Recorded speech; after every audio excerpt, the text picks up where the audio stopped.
იმდენად მისტიურია ეს ყველაფერი, რომ მტკიცებული ფორმაში, მტკიცებით ფორმაში პრაქტიკულად ვერ ისაუბრებ რა შექმნა, როგორ შექმნა. არც უნდა ისაუბრო, რა თქმა უნდა, იმის ამაზე საუბარი. დაახლოებით რისთვის შეიქმნა, რისთვის იქნებოდა ეს ყველაფერი?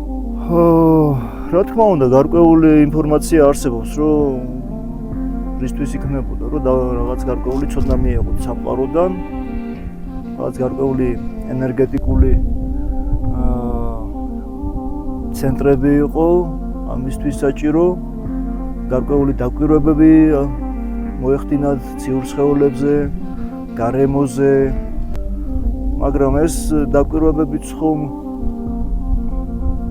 რაღაც კი უყურებ რაღაც ზეცას, ვარსკვლავებს, აკვირდები განლაგებას, მაგრამ მაინც უფრო მეტად შენ თავში სწავლობ ამ ყველაფერს, შენ თავში იაზრებ და რა სიღრმეებზე გადიხარ საკუთარ გააზრებაში რა, აი ამ კავშირებში და ფაქტიურად ეხლა შეიძლება ფიზიკურად არ ხარ, მაგრამ აი ამ იმდენად გადიხარ იმ სიღრმეებში, რომ რაღაც სხვა სამყაროში ხვდები რა შენი ცნობიერებით.